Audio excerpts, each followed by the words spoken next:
우리가 지금 같이 읽었던 시편 22편 5절 말씀이 오늘 우리가 함께 나누게 될 말씀의 주요 구절 중에 하나예요. 여러분, 구원이라고 하는 것이 성경에 어떻게 나타나 있는지를 우리가 좀 이해할 필요가 있습니다. 그래서 오늘 본문의 말씀에 보면 구원이 구체적으로 무엇인가에 대해서 성경이 설명을 합니다. 그러니까 우리가 가지고 있는 기본적인 개념이 구원받았다라고 하면 사망에서 천국으로 옮겨졌고 나는 지금 죽어도 천국 간다. 이게 우리가 가지고 있는 어쩌면 구원의 전부일 수 있습니다. 근데 제가 늘 말씀드리죠. 그건 초등학생 수준이라고요. 그래서 믿음과 신앙을 가난하게밖에 가질 수가 없는 거죠. 그러니까 구원이라고 하는 것이 구체적인 삶의 현장 가운데 나타나지 않고 우리의 삶의 흔적들 속에 우리가 매일 시장을 가고 학교를 가고 그리고 성도들과 함께 차를 마시고 그리고 또 누군가를 만나고 일을 하는 그 모든 과정들 속에 하나님의 구원의 역사가 드러나고 나타나지 않는다면 그건 여러분들 인생에 있어 구원의 의미가 없는 겁니다. 왜냐하면 하나님이 우리를 구원하신 건 나는 지금 죽어도 천국이다.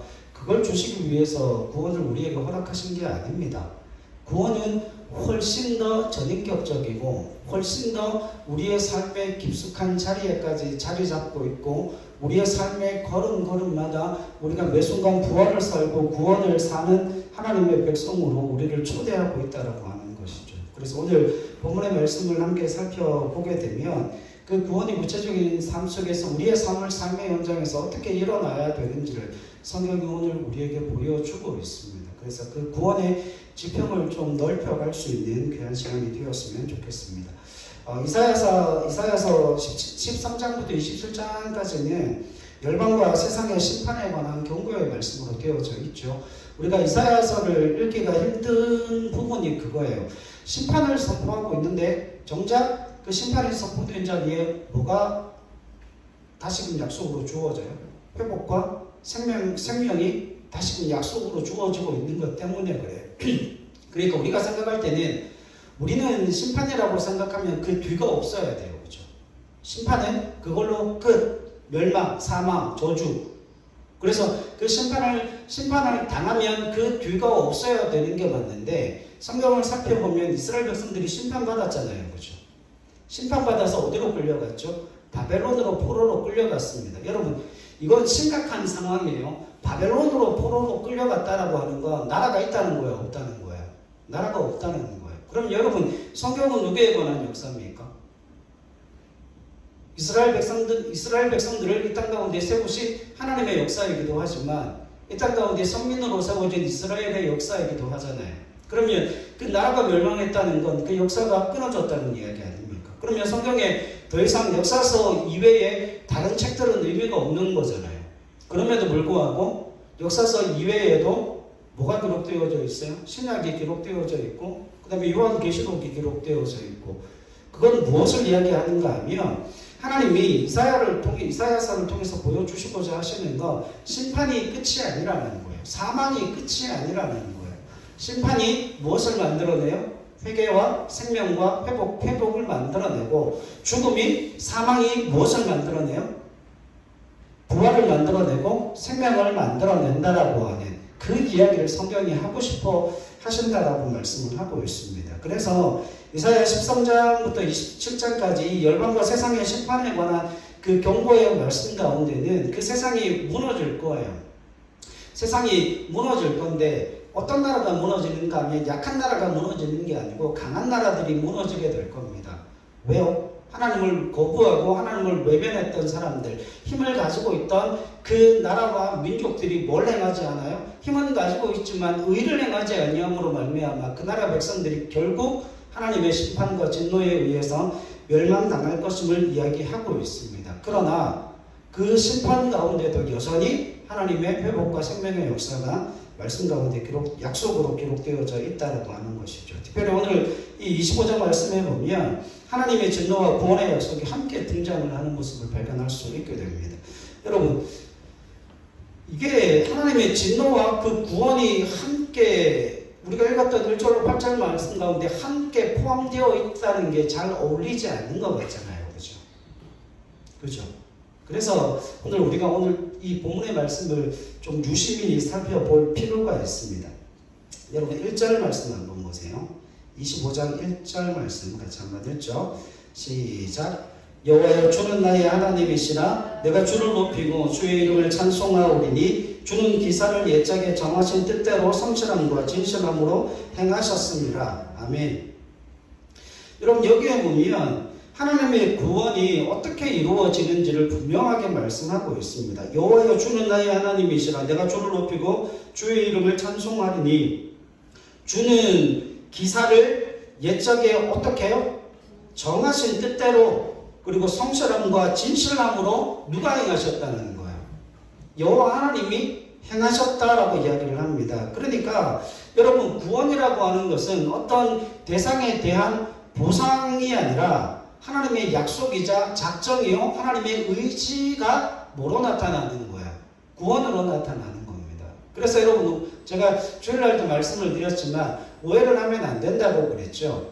우리가 가지고 있는 그 믿음은 우리가 무엇인가를 함으로 말미암아 얻어진 결과가 아니라 하나님께서 이루어 놓으신 구원이 우리에게 이루어진 결과가 뭐로 나타난다 그랬어요? 믿음으로 나타난다 그랬죠.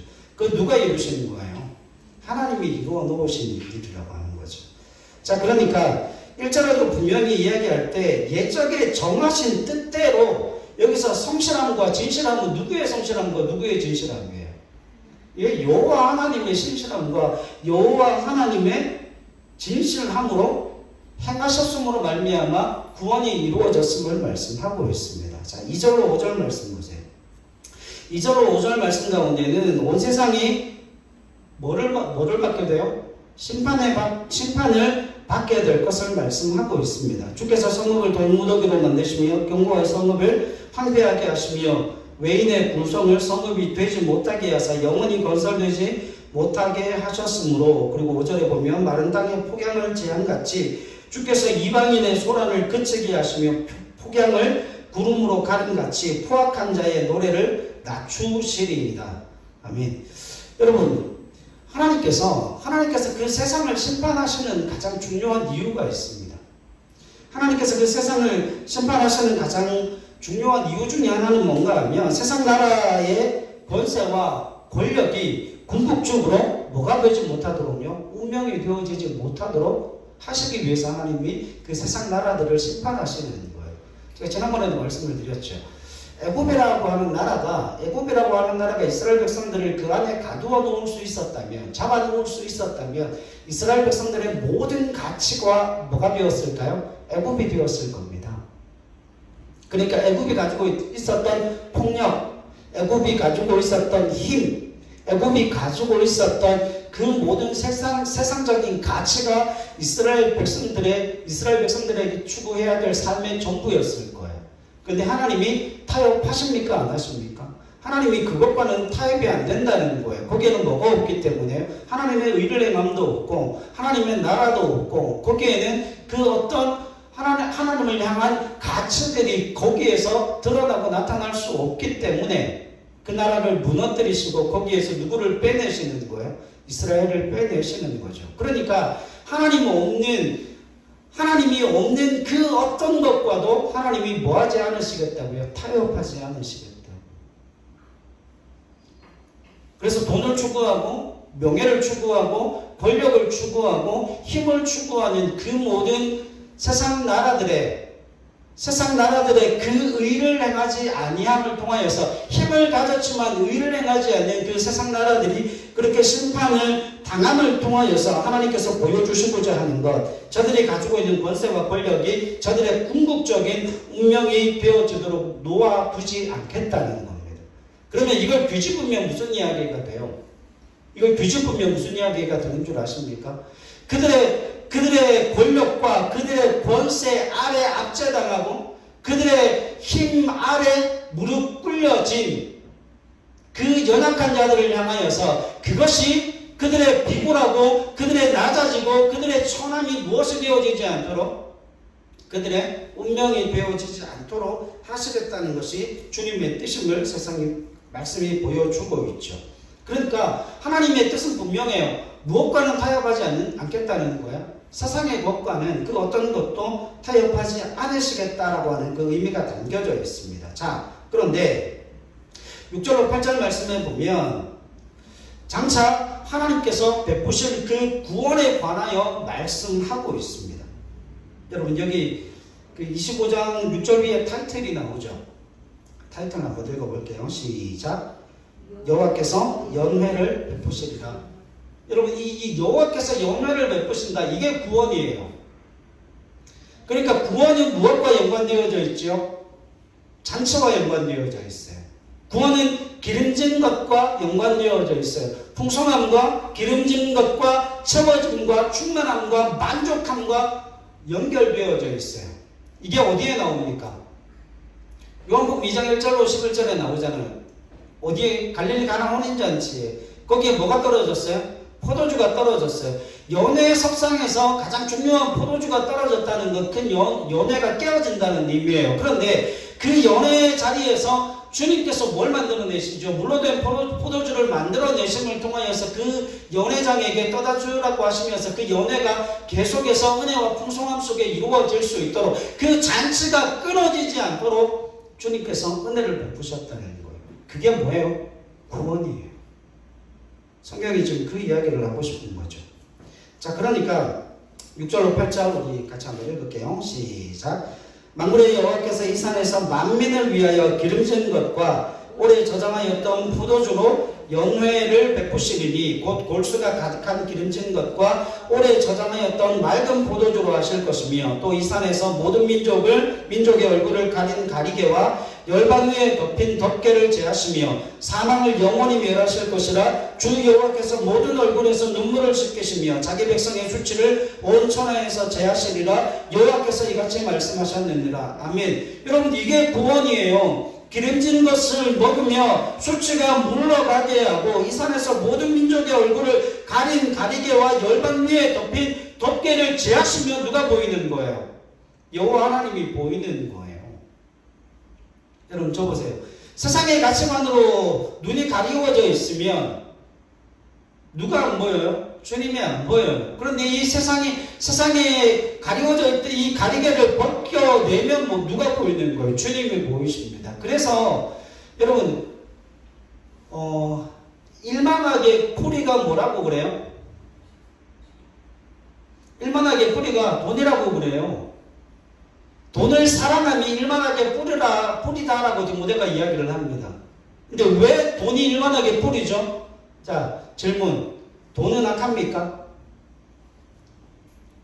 돈은 악합니까? 선합니까? 돈은 가치 중립이에요. 여러분 목사도 돈 많아야 돼요. 목사도 돈 많은 게 좋아요. 성도들도 돈 많은 게 좋잖아요. 목사도 돈 많은 게 좋습니다. 그 돈이 일만하게 뿌리가 되는 게 아니고 잘못된 사랑이 일만하게 뿌리가 되는 거예요. 돈은 가치 중립적이기 때문에 내가 사랑할 대상이 아니에요. 돈은 뭐예요? 돈은 뭡니까? 은사입니다. 하나님의 나라와 의를 위해서 사용하라고 주시는 은사입니다. 그러니까 그 돈은 가치 중립이에요. 근데 그 돈을 뭐 하게 되면요? 사랑하게 되면 뭐가 가리워져요? 하나님에 대한 시선이 가리워집니다. 그러니까 잘못된 사랑으로 치닫고 잘못된 사랑으로 빠지게 되면 정작 사랑해야 될 걸 사랑할 수가 없는 거죠. 그래서 마태복음에는 뭐라고 이야기를 해요? 한 사람이 두 주인을 섬길 수 없는 거예요. 그러니까 여러분 돈을 은사로 사용하는 것도 열심히 훈련해야 됩니다.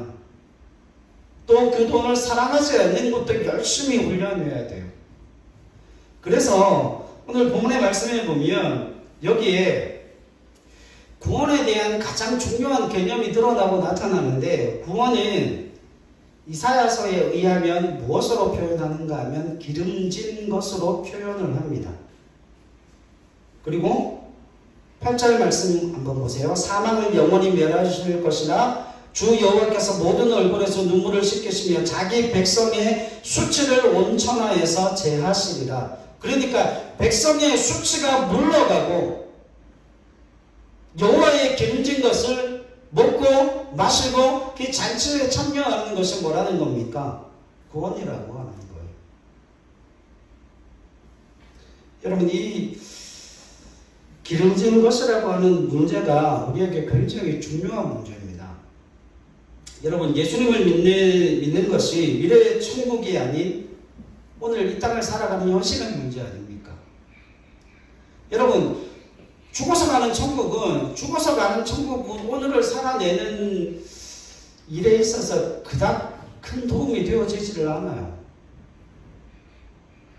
뭐 인내하는 부분 나중에 말씀을 드리겠지만, 여러분 성경에 그 로마서 5장에 보면 환난은 인내는 연단은 소망을 만들어낸다고 그러잖아요. 거기서 환난이 뭘 만들어낸다고요? 인내를 만들어낸다고 그러죠. 여기에 성도들이 굉장히 많이 오해를 하십니다. 여러분, 환난이 인내를 만들어내는 이유가 뭔 줄 아세요?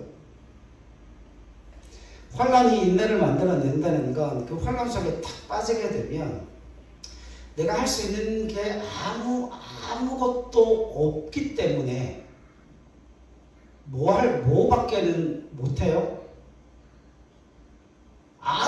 내가 손을 쓸 수도 없고, 내가 움직일 수도 없고, 내가 손을 쓸 수도 없고, 내가 어떠한 무엇인가를 전혀 어떤 것을 행할 수 없는 그 상황 가운데 앞뒤 좌우 옆이 완전히 막혀 있어서 그때 내가 할 수 있는 게 주저앉아서 뭐 하는 것밖에 없는 거예요. 네, 견디는 것밖에 없는 거예요. 그게 인내입니다.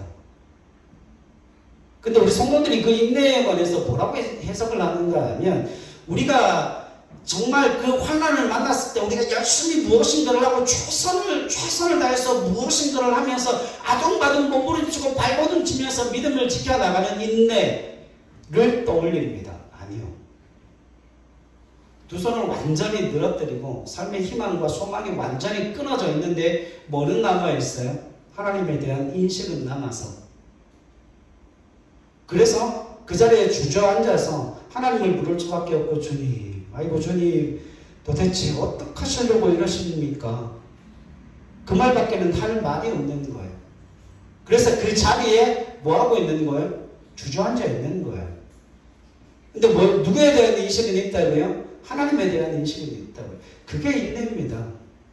환난에서 내가 할 수 있는 일이 아무것도 없기 때문에 하나님 앞에 그냥 우는 거예요. 그걸 인내라고 그래요. 그래서 그 인내가 뭘 만들어낸다고요? 인내는 연단을. 그래서 뭐 하는 겁니까?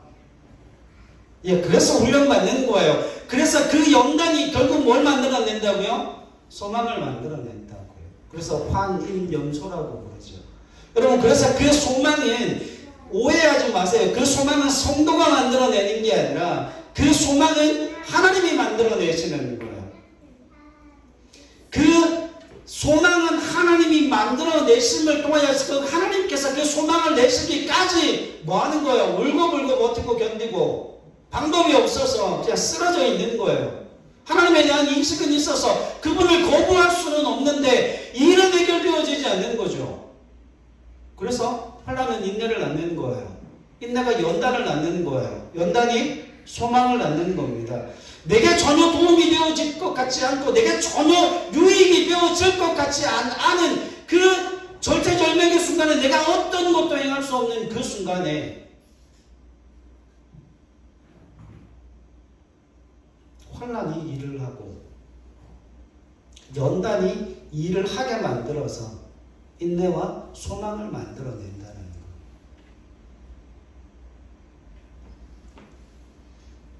이게 참 힘든 일이지만 하나님이 일을 그렇게 하십니다. 그런데 오늘 본문에 나타나는 구원에 있어서 가장 중요한 것은 무엇인가 하면, 기름진 것이 하나님 편에서 우리에게 주어진다는 의미를 가지고 있어요. 그래서 예수를 믿는다는 건 미래에 내가 천국 간다는 게 아니라 오늘 이 땅에 발을 붙이고 살아가는 일이에요. 내가 지금 오늘 이 삶의 현장 가운데 발을 붙이고 살아가는 일이 우리에게 주어진 그 구원의 은혜의 날이라고 하는 거예요.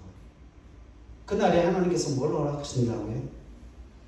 기름진 것을 허락하십니다. 그 기름진 것이 무엇인가 하면 여러분 이거예요. 사망이 세력을 잡고 있는 세상 속에서 사망을 극복한 부활의 능력이 그 힘을 발휘하는 거예요. 그게 구원이라고 성경은 말씀합니다. 자, 이사야서 25장에 의하면 구원은 뭐가 제거되는 거예요? 하나님의 백성들에게 수치가 제거되는 것이고 사망이 부활의 생명으로 드러나고 나타나는 거예요. 말씀 찾읍시다. 로마서 8장으로 가겠습니다. 로마서 8장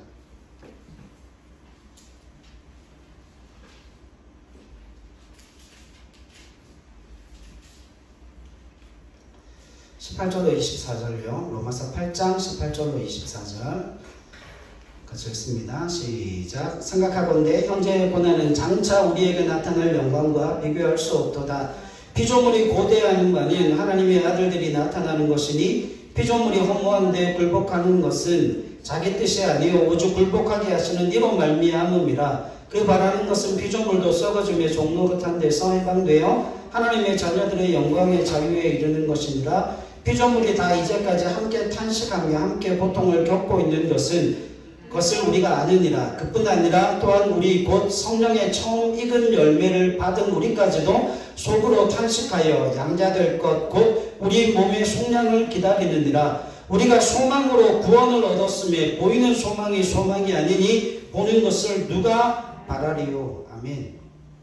자, 로마서 8장에 따르면 구원은 이겁니다. 우리가 지금 읽었던 이 말씀에 의하면 구원은 첫 번째는 허망한 것을 극복하는 거예요. 두 번째는 썩어질 것을 극복하는 게 뭡니까? 구원입니다.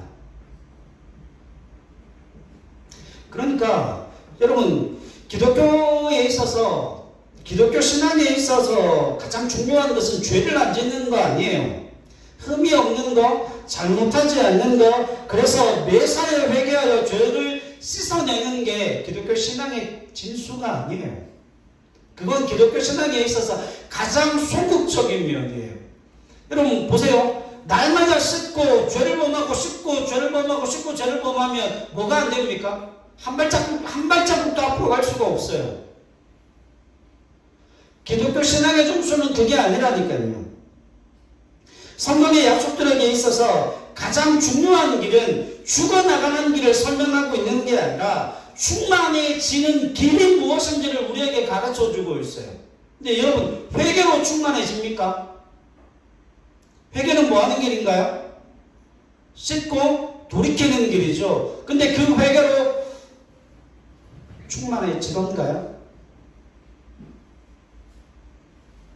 여러분 정직하게 대답하셔야 정직하게 대답하셔야 됩니다. 회개하면 충만해지던가요? 아니에요. 회개로 충만해지는 게 아닙니다. 회개는 출발선상이죠. 여러분 주님께서 그 과거의 일을 생각지 아니하시겠다라고 말씀하시는 그 이유가 뭡니까? 오늘부터 우리가 과거에 어떠한 삶을 살았던 지금부터 너희가 믿음의 삶을 살라는 거예요. 그래서 신앙의 전진을 이루어가라는 거예요. 과거는 과거대로 그냥 내비두라는 거예요. 그건 주님 손에 맡겨두고 뭐 하면 됩니까? 뭐 하면 돼요? 그 과거가 자꾸 나를 끌어당기면 그 과거를 향하여서 선포하고 기도하고 회개하면 끝. 그리고는 오늘 내가 어떻게 믿음으로 살아 더욱 하나님께서 원하시는 그 기쁨으로 내 삶이 채워질 수 있을까? 충만함으로 내 삶을 채워질 수 있을까? 하나님의 기름진 것으로 내 삶을 채워가겠다라고 하는 오늘 우리에게 주신 그 은혜의 풍성함을 누리는 그 길로 가야죠. 그런데 성도들에게 뭐가 없어요? 기름짐이 없어요. 그래서 날마다 영적으로 빈약하고 빈곤해요. 왜냐하면 날마다 과거가 나를 끌어당기니까 그 과거에 딸려 들어가서 그것 때문에 허우적대고 헤어나오지를 못하는 겁니다. 여러분 성경은 성경에 주어지는 대부분의 약속들을 보세요. 그 대부분의 약속들이 우리가 어떻게 충만함으로 채워질 수 있을까를 우리에게 약속하는 것이지, 그 과거로 돌아가서 과거의 모든 문제를 완전히 해결하고 와야 된다? 여러분, 그 문제를 누가 해결할 수 있을까요? 그 문제를 누가 해결할 수 있습니까? 쉽게 한 가지 예를 들게요. 여러분, 우리가 하나님 앞에 기도하다가 보면 과거의 일들이 생각날 때 있죠. 그죠? 나도 몰랐던 과거의 잘못들이 생각날 때가 있죠. 그럼 뭐예요?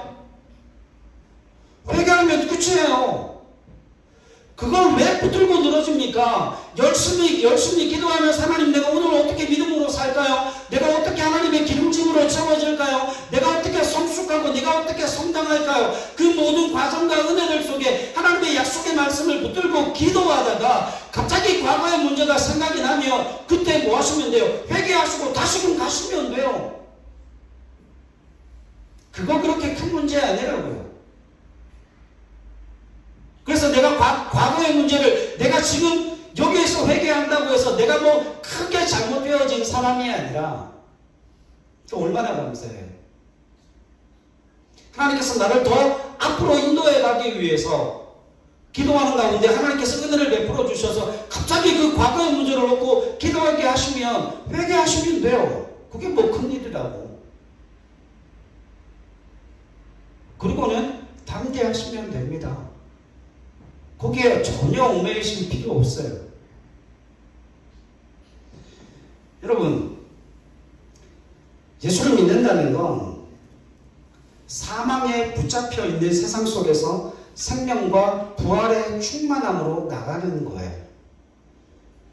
자, 여기 한 가지 예를 하나 들어봅시다. 여러분, 지금껏 우리의 삶 속에서 하나님의 말씀이 어디에 머물러 있을 수 있는, 어디에 머물러 있었는가를 잘 생각해 보세요. 정말 그 말씀이 능력 있는 말씀이 맞기는 한가? 정말 그 말씀이 권세 있는 말씀이 맞기는 한가? 왜냐하면 요한복음 1장에 보면 태초에 말씀에 계시느라 그 말씀이 하나님과 함께 계셨고 그 말씀은 곧 하나님이시라. 말씀이 곧 온 우주 만물을 창조하신 창조주예요. 태초에 하나님이 천지를 창조하시느라 뭘로 천지를 창조하셨는데요?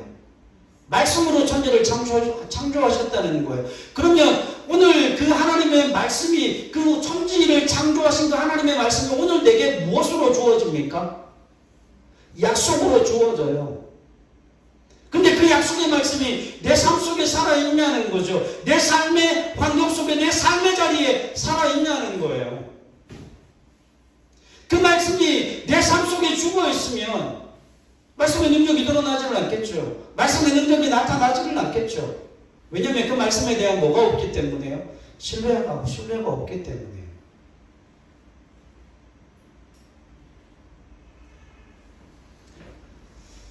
여러분, 하나님은 우리에게 그걸 원하시는 거예요. 사망에 붙잡혀있는 그 세상 속에서 생명과 부활과 충만함으로 우리가 부름을 받았다는 거예요. 그러면 그 부활과 생명과 충만함의 역사가 우리의 삶 속에 무엇으로 일어나는가 하면 분명해요. 하나님의 약속으로만 일어납니다. 이스라엘은 왜 구원을 받을까요?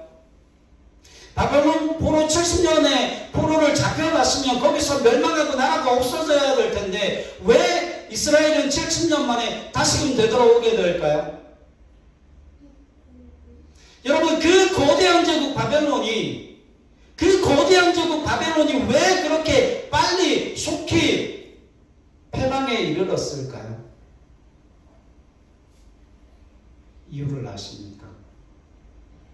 하나님께서 그 백성을 돌이키시기 위함이었어요.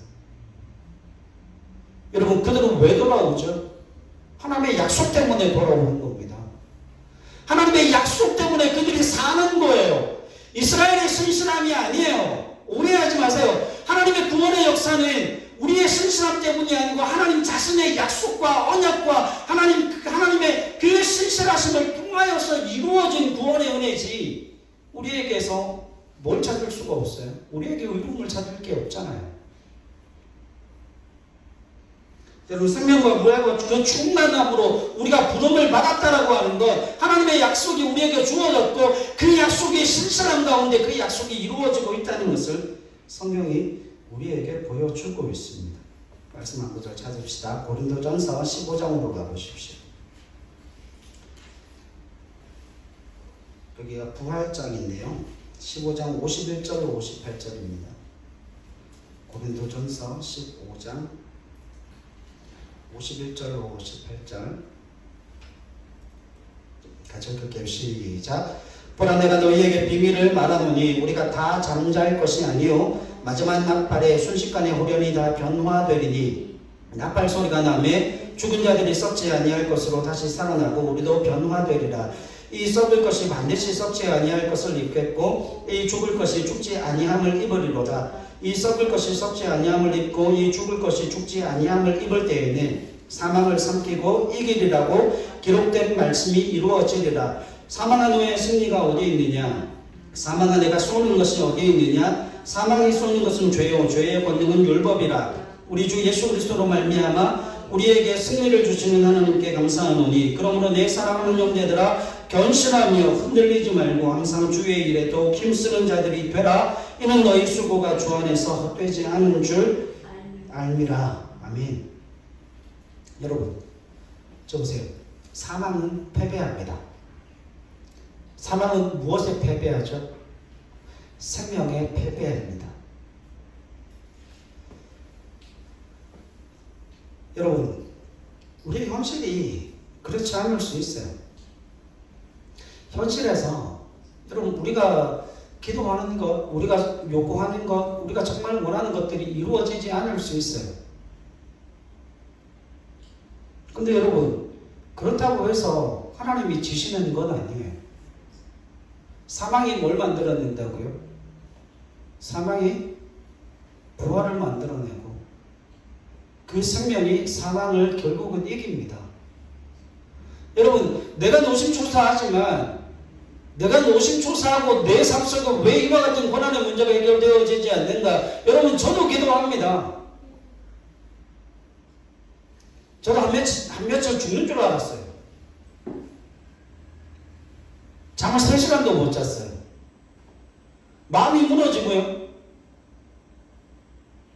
아 이거 뭘 내야 되는데 해결이 안 되는 거예요. 저희 집사람이 철철 울고 있고 저는 잠도 못 자고 있고. 여러분 제가 늘 말씀드리잖아요. 제가 돈이 없지 믿음이 없습니까? 근데 믿음이 없더라고. 그래서 인내했어요. 제가 인내라는 의미를 소개해드렸죠. 인내했어요. 사방이 다 막혀 있어서 아무것도 할 수 없어서 뭐 견디는 거 외에는 할 수가 없었어요. 그래서 인내했습니다. 뭐 하나님 방법이 없는데요. 그래서 인내했어요. 밤에 자다가도 벌떡 깨가지고 그냥 거실 나가서 소파에 앉아서 인내했어요. 잠도 못 자고 인내하면서 그러고 있었는데 결국 하나님이 일하십니다. 하나님이 일하십니다. 불쌍하게 여기셨는지. 근데 여러분 그 속에서 보여주시는 하나님의 은혜가 그거예요. 나는 포기를 했는데 방법이 없으니까. 근데 내가 포기한다고 해서 하나님이 포기하시는 건 아니라는 거예요. 여러분 하나님은 하나님의 일을 하세요. 근데 그 하나님이 하나님의 일을 하시는 그 이유가 뭐냐면 그 이유가 뭔지 아세요? 하나님이 약속을 주셨거든요. 하나님 그 약속에 신실하신 하나님이시거든요. 제가 핸드폰에 문자들이 와요. 8시만 되면 그 성경 구절에 관한 문자가 오는데 제가 오늘 아침에 히브리서 2장 18절의 문자를 받았어요. 그가 시험을 받아 고난을 당하셨은즉 시험 받는 자들을 능히 도우실 수 있느니라. 오늘 아침에 이 문자가 왔어요. 어제 제가 2시간 반, 3시간밖에 못 잤거든요. 오늘 아침에 아이 학교 태워주는데 이 문자가 왔는데 제가 힘이 됐을까요? 안 됐을까요? 여러분 전혀 힘이 안 됐을 것 같잖아요. 근데 여러분 이 문자를 제가 100번도 더 암송을 했어요. 지금 설교 원고에 써놓지도 않았는데 이 구절이 기억이 나잖아요. 제가 계속 우리 주님이 시험을 받으신 분이시기 때문에 시험 당하는 자들을 능히 도우실 수 있는 분이시라 하나님 이 말씀을 약속으로 받아야 되겠는데 이 말씀이 마음판에 새겨져서 이게 약속으로 받아져서 그래서 그 말씀이 일나게 해야 되는데 그 방법이 뭐냐고 하루 종일 그걸 하나님한테 물었어요. 제가는 큰일이니까. 여러분 목사가 말씀으로 못 살면 도대체 뭔 설교를 할 수가 있을까요? 그래서 그것 때문에 굉장히 많이 고민을 하면서 계속 되뇌었는데 오늘 설교 준비를 해놓은 그 본문 가운데 나는 현실 속에 진다라고 이야기하는 그 일들이 하나님이 지시는 것이 아니고 하나님이 포기하신다는 게 아니고 하나님은 포기하지 않으시고 하나님께서는 내가 포기하더라도 하나님은 여전히 일하고 계시는 하나님이시다라고 하는 거예요. 여러분 그게 믿음으로 받아들여져야 되는 겁니다. 그게 삶 속에서 인정되어져야 되는 겁니다. 그래서 욕하면서도 믿음 안에 머물러 계셔야 되는 거예요. 삶이 무너진 그 삶의 잿더미 속에서도 하나님이 일하실 것이라는 그 한 가닥 희망의 줄을 붙들고 계셔야 한다는 거예요.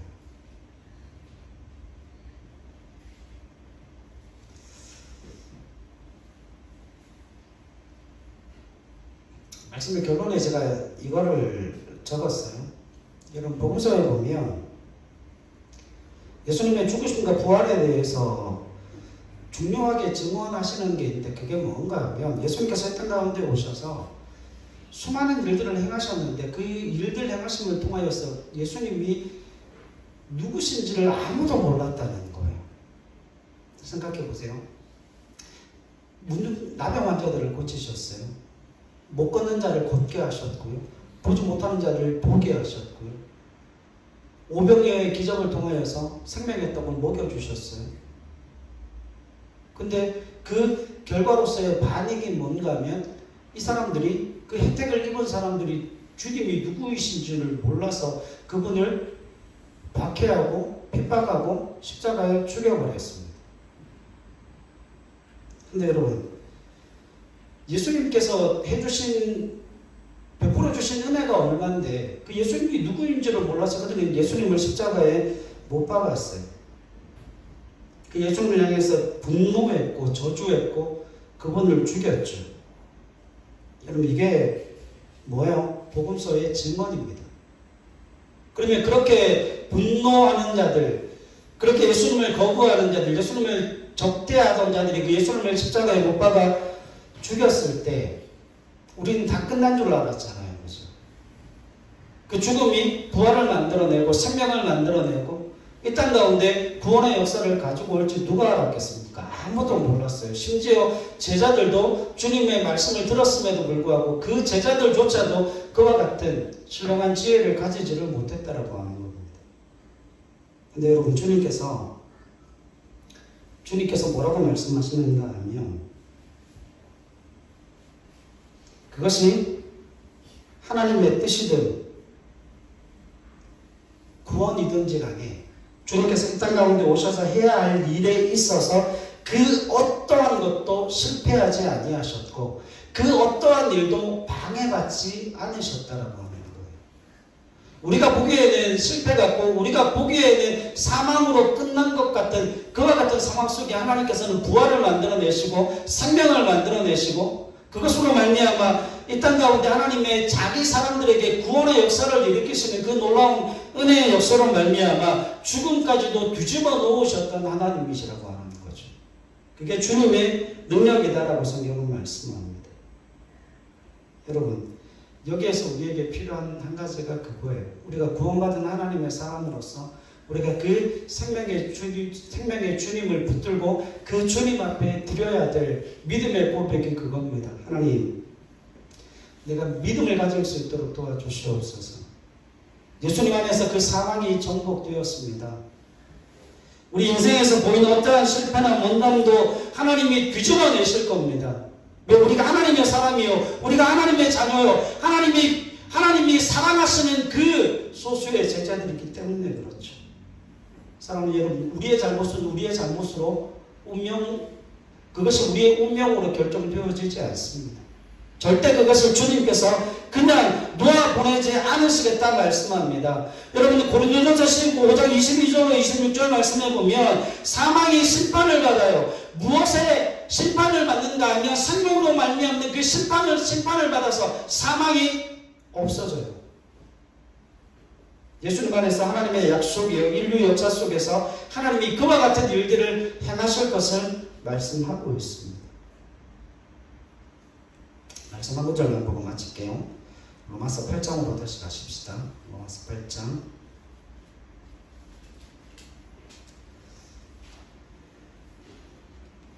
31절로 35절입니다. 로마서 8장 31절로 35절 같이 읽죠. 시작. 그런즉 이 일에 대하여 우리가 무슨 말하리요? 만일 하나님이 우리를 위하시며 누가 우리를 대적하리요? 자기 아들을 아끼지 아니하시고 우리 모든 사람을 위하여 내주시니가 어찌 그 아들과 함께 모든 것을 우리에게 주시지 아니하겠느냐? 누가 능히 하나님께서 택하신 자들을 고발하리요? 의롭다 하신 이는 하나님이시니 누가 정죄하리요? 죽으실 뿐 아니라 다시 살아나신 이는 그리스도 예수시니 그는 하나님 우편에 계신 자요 우리를 위하여 간구하시는 자신이라. 누가 우리를 그리스도의 사랑에서 끊으리요? 환난이나 공고나 박해나 기근이나 적신이나 위험이나 칼이랴. 아멘. 여러분, 이걸 기억하셔야 돼요. 하나님 우리에게 구원을 주신 것, 거기에는 하나님의 약속만 있는 게 아닙니다. 또 한 가지, 하나님께서 우리에게 기회를 주시죠. 이제는 하나님 안에서 살아갈 수 있는 기회를 허락하십니다. 그런데 하나님은 우리에게 약속만 주시는 게 아니고 기회만 주시는 게 아니에요. 여기에 가장 중요한 한 가지가 반드시 따라붙어요. 이것 때문에 우리가 사망의 음침한 골짜기를 가도 해를 두려워하지 않을 수 있습니다. 우리의 인생에 무너진 그 잿더미 위에서도 하나님의 역사를 기대할 수 있어요. 그게 뭔 줄 아십니까? 우리에게 약속을 주시는 하나님, 우리에게 기회를 주시는 하나님, 거기에 하나님이 반드시 이루시겠다라고 하시는 그 의지가 담겨져 있어요. 자, 결론을 내립시다. 여러분 저하고 보세요. 이사야서에서 말하는 구원이 뭐라 그랬죠? 기름진 것이에요. 기름진 것이 뭐라 그랬죠? 백성들에게서 수치가 물러가게 하시는 거예요. 그 백성들에게 수치가 물러가게 하시기 위해서 하나님이 행하시는 게 뭐냐면 사망을 무엇으로 바꾸어 내셨어요? 생명과 부활로 바꾸어 내셨어요. 그래서 생명과 부활로 말미암는 하나님의 구원의 역사를 경험한 하나님의 자녀와 하나님의 백성들에게는 하나님의 약속이 주어집니다. 그 하나님의 약속이 주어지는데 그 하나님께서 우리에게 주신 그 약속은 우리에게 뭘 주시는 거예요? 그리스도 예수 안에서 살아 이 땅을 발붙이고 현실 가운데 살아갈 수 있는 기회를 허락하시는 거예요. 근데 그 기회가 무엇 때문에 주어졌는가 하면 그 기름진 것 때문에 그 약속의 말씀이 우리에게 주어져 있어요. 근데 그 기름진 것으로 우리의 삶을 채워내시고 충만함으로 백성들의 수치를 물러가게 하시는 그 하나님께서 반드시 그것을 이루어 성취하시겠다라고 하는 그 하나님의 의지가 어디에 담겨져 있는 거예요? 그 약속에 담겨져 있는 거예요. 사랑하는 여러분, 쉽지 않아요. 쉽지 않아요. 힘듭니다. 힘든 거예요. 여러분, 목사가 잠을 2시간밖에 못 자면 그 압박감이 얼마나 심했겠습니까? 여러분, 기도하는 거 보셨잖아요. 우리가 늘 같이 기도하잖아요. 그렇죠? 여러분, 몇 주간 제가 늘 목이 쉬어서 다녔잖아요. 얼마나 하나님 앞에 간절했으면 그렇게 기도했겠어요? 근데 침묵하셨거든요. 근데 은혜를 베풀어 주시는데 하나로마트에서부터 은혜를 베풀어 주셨어요.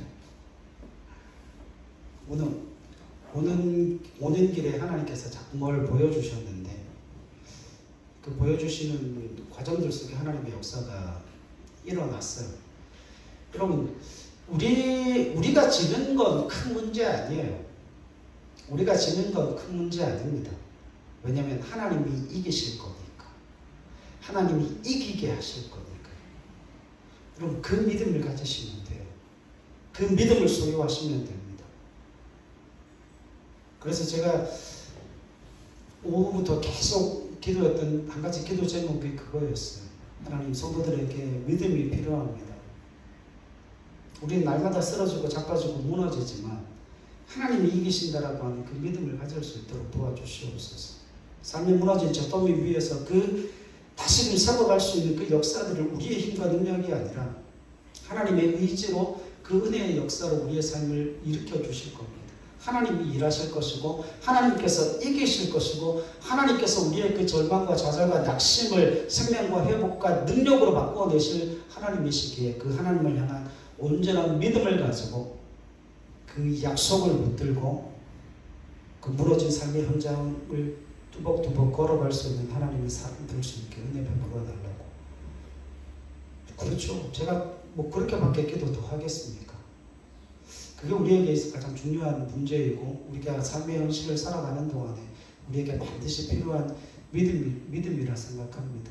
여러분, 그 믿음을 가지고 하나님이 일을 하시고 이기시는 그 하나님께서 우리의 삶에 기름진 것으로 채워주실 것을 믿음으로 고백하는 저와 여러분들의 삶이 되실 수 있기를 주님의 이름으로 간절히 부탁을 드립니다.